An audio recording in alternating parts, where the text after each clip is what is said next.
Iran के द्वारा दागी गई लॉन्ग रेंज बैलिस्टिक मिसाइल को रोकने में अमेरिका के थर्ड एयर डिफेंस सिस्टम के करीब 80 इंटरसेप्टर्स खत्म हो गए, यानी कि उसकी टोटल बैटरी का 1/4 हिस्सा।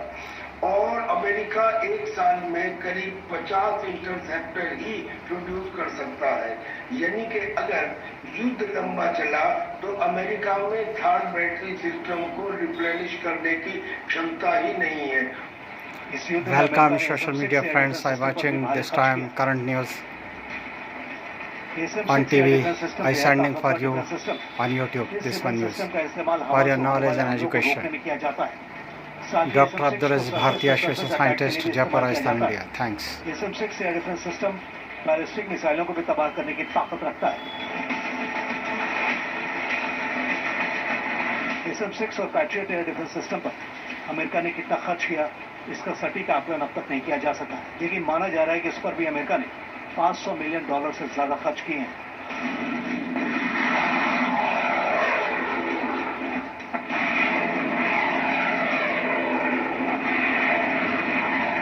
अमेरिका ने एरो डिफेंस सिस्टम पर भी खर्च किया और मीडिया रिपोर्ट्स में दावा किया गया है कि यूएस इजराइल को एंटी ड्रोन मिसाइलें भी मुहैया कराई। माना जा रहा है कि इजराइल को 2000 से ज्यादा एंटी ड्रोन मिसाइल दी गई थी, जिनका इस्तेमाल ईरान ने ड्रोन्स को गिराने में किया।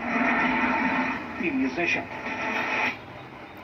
तब आपको ये बता देते हैं ग्राफिक्स के जरिए कि ऑपरेशन मिडनाइट हैमर में कहां कौन से बम और कौन से मिसाइल पर कितना खर्च हुआ, ये अब आपको बता देते हैं। देखिए, सबसे पहले 1 GBU-57 बम पर, यानी कि 1 GBU-57 बम पर $14 मिलियन खर्च किए गए हैं। तो वहीं बंकर बस्टर बम, जिनकी सबसे ज्यादा चर्चा हुई, 14 बंकर बस्टर बम पर $200 मिलियन खर्च किए गए। तो वहीं मिसाइलों की अगर बात करें तो इसमें टॉम हुक एक मिसाइल शामिल है जिस पर $2 मिलियन खर्च किए गए। तो वहीं 30 टॉम हुक मिसाइलों पर $60 मिलियन रुपए खर्च किए गए हैं। तो ये अपने आप में एक बड़ा खर्चा जो इसकी तरफ से किया गया है। बड़ी खबर आपको बता दें, तेहरान में एक और मोसाद एजेंट गिरफ्तार। इमाम खुमैन मेट्रो स्टेशन से गिरफ्तार किया गया है। मोसाद एजेंट ड्रोन बनाने में शामिल था, गिरफ्तार किया गया है। बड़ी जानकारी सामने आ रही है। ईरान में पहले ही आदेश दे दिए गए हैं कि कहीं भी किसी में भी संदेह हो मोसाद के एजेंट के रूप में तो उसे गिरफ्तार कर लिया जाए।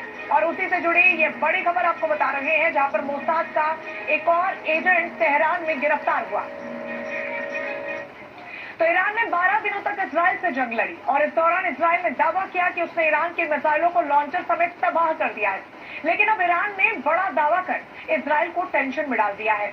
ईरान ने यह दावा किया है कि इस युद्ध में उसने अपनी सिर्फ 5% ताकत का ही इस्तेमाल किया है।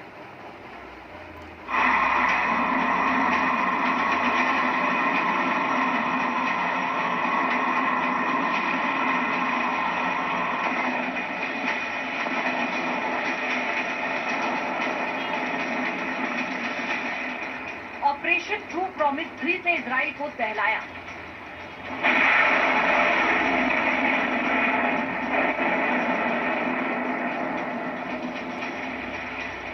ईरान ने बैलिस्टिक मिसाइलों से कहर उठाया।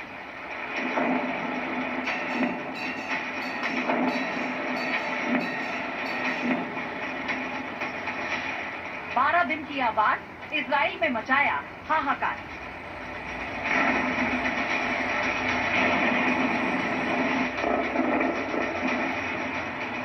जब ईरान की मिसाइलें गरजी तो इजराइल भी सिहर गया। बैलिस्टिक मिसाइलों के वार से इजराइल के शहर कांप उठे। हमले ऐसे थे जिनकी कल्पना नेतन्याहू ने भी नहीं की थी। 13 जून से 24 जून तक ईरान ने अपनी मिलिट्री ताकत दिखाकर इजराइल के हमलों को भी थाम दिया। ईरान की मिसाइल ताकत दुनिया ने देखी। एशिया में इतिहास की सबसे बड़ी मिसाइल जंग देखी। हमले भी ऐसे विकराल हुए कि तबाही ही तबाही मच गई। सुरक्षित माने जाने वाले इजराइल में भी इमारतें जमींदोज नजर आईं। Welcome friend, welcome again, thanks, Bharat जिंदाबाद।